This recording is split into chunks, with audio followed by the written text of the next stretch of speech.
Jangan lupa untuk like, comment, share, dan subscribe channel Akil Farhani dan nyalakan lonceng notifikasinya. Assalamualaikum warahmatullahi wabarakatuh. Halo para pejuang NIP. Nah, di video kali ini aku akan bahas seputar tindakan yang harus dilakukan setelah pengumuman seleksi administrasi CPNS di tahun 2021 ya. Nah, jadi jika kalian dinyatakan lulus, apa yang harus kalian lakukan? Dan jika kalian dinyatakan tidak lulus, apa yang bisa kalian lakukan? Jadi sebelumnya, pengumuman hasil seleksi administrasi itu dijadwalkan pada tanggal 28 sampai 29 Juli ya tahun 2021. Akan tetapi di kemudian hari jadwalnya itu berubah menjadi tanggal 2 sampai tanggal 3 Agustus tahun 2021. Dan pastinya beberapa instansi memang sudah mengumumkan hasil seleksi administrasi mereka ya. Dan sebagian lagi ada juga yang belum mengumumkan ya. Seperti Kemenak itu tanggal 2 itu mereka belum ngumumin. So, untuk cara pengecekan kelulusannya, kalian bisa langsung ke akun sscisnbkn.go.id ya. Linknya itu aku sertakan di bawah biar kalian mudah langsung ke sana. Jadi proses administrasi ini, panitia atau verifikator memeriksa atau memverifikasi apakah berkas kalian itu sudah lengkap atau belum, atau apakah sesuai atau enggak dengan permintaan dari kementerian terkait yang kalian lamar ya. Dan nantinya pelamar yang dinyatakan lolos administrasi, maka akunnya itu akan muncul keterangan selamat Anda lulus tahap administrasi berkas. Nah, buat kalian yang dinyatakan lulus, selamat ya. Hal selanjutnya yang harus kalian lakukan adalah cetak kartu peserta ujiannya, dan kalian juga bisa mencetak kartu informasi akun dan kartu pendaftaran CASN-nya. Seterusnya, peserta yang udah lulus di tahap administrasi ini akan dapat info berupa waktu seleksi SKD dan SKB-nya itu kapan ya. Info ini berisi nama peserta, sesi seleksi, waktu seleksi selanjutnya, dan lain sebagainya. Dan peserta yang sudah lolos tahap administrasi ini akan mengikuti seleksi selanjutnya, yaitu seleksi kompetensi dasar ya atau SKD dengan sistem CAT atau Computer Assist Test. Pada waktu seleksi SKD, peserta diwajibkan membawa kartu ujian ya. Sedangkan buat teman-teman yang dinyatakan tidak lulus ya atau dinyatakan TMS tidak memenuhi syarat nih ya.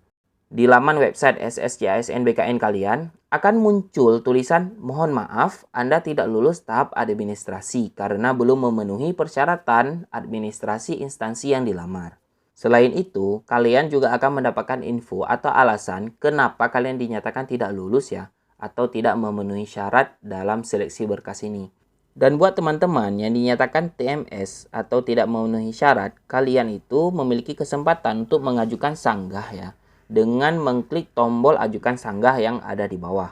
Setelah sanggah diajukan, maka verifikator akan meninjau kembali kesalahan berkas yang ada di lampiran kalian. Oke, sebelum kita bahas lebih lanjut ya, sebenarnya apa sih masa sanggah? Jadi teman-teman, masa sanggah merupakan waktu yang diberikan kepada pelamar CPNS ya untuk mengajukan sanggahan atau hasil seleksi administrasi yang dikeluarkan oleh verifikator atau panitia seleksi CPNS. Dan yang harus dicatat adalah masa sanggah bukan untuk melengkapi atau mengunggah ulang dokumen pelamar yang terlupa atau salah upload. Jadi masa sanggah tidak dimaksudkan atau tidak diadakan untuk menambah info. Nah, ini perlu dicatat ya. Seperti menambah file dan lain sebagainya. Dan juga tidak untuk mengunggah perbaikan dokumen yang salah. Jadi masa sanggah ini tidak digunakan untuk memperbarui dokumen apapun atau menambah informasi apapun. Pelamar dapat menuliskan alasan sanggah pada form alasan yang disediakan ya. Tentunya alasan tersebut harus disampaikan dengan jelas, padat, dan mudah dipahami. Jadi tidak terbelit-belit ya. Intinya yang bisa disanggah adalah kesalahan yang terjadi akibat kesalahan sistem nih. Bukan kesalahan yang dilakukan oleh pelamar saat menginput informasi ya. Atau menginput berkasnya. Misalkan nih, data yang terinput ke akun kita itu berbeda dengan data yang kita input. Dan biasanya ini disebabkan karena kesalahan sistem ya. Sehingga kita merasa dirugikan. Maka kita bisa mengajukan sanggah nih. Contohnya nih ya, kita udah mengisi tanggal lahir kita itu 20 Mei 1990. Nah, tetapi yang terinput adalah 20 Juni 1990. Jadi ini kan kesalahan sistemnya itu ya. Hal seperti inilah yang bisa kita sanggah. Atau misalnya tinggi badan kita itu 170 nih yang kita input datanya, dan itu memang sesuai ya dengan tinggi kita. Tetapi ternyata yang tercantum di sana adalah misalnya 150 nih, nggak cukup ya dengan standar yang diminta, sehingga kita dinyatakan tidak lulus. Maka hal inilah yang bisa kita sanggah di masa sanggah ini. Akan tetapi, jika kesalahan input itu dilakukan oleh pelamar itu sendiri, misalnya kayak permasalahan tadi ya, tinggi kalian itu 170 cm, tapi kalian memang salah nulis gitu. Kalian nulisnya itu 150 cm. Nah, ini tidak bisa dirubah ya, dan tidak bisa dikomplain.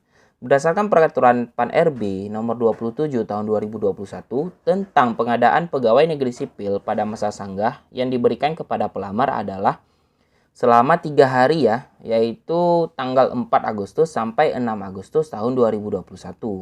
Dan instansi terkait wajib mengumumkan hasil sanggah pada tanggal 4 sampai tanggal 13 Agustus tahun 2021. Dan mungkin setiap instansi itu berbeda-beda ya waktunya. Ini hanya patokan umumnya aja. Dan setelah berlalunya masa sanggah, maka yang masih dinyatakan tidak lulus, mereka tidak bisa melanjutkan ya, atau gagal untuk melanjutkan tes berikutnya nih. Dan pada akun di laman SSC-ASN mereka, akan muncul notifikasi atau pemberitahuan, maaf, sanggahan Anda ditolak oleh instansi yang bersangkutan. Nah, jadi jika muncul pernyataan seperti ini, maka kalian dinyatakan tidak lulus ya, atau tetap dinyatakan tidak lulus walaupun sudah mengajukan sanggah nih. Sedangkan yang sebelumnya dinyatakan tidak lulus dan setelah kalian sanggah, kalian itu dinyatakan lulus, maka selamat ya, kalian itu bisa melanjutkan ke tahap berikutnya, yaitu tes SKD. Oke, sekian dulu pembahasan kita seputar masa sanggah ya. Sampai jumpa kembali di video selanjutnya. Assalamualaikum warahmatullahi wabarakatuh.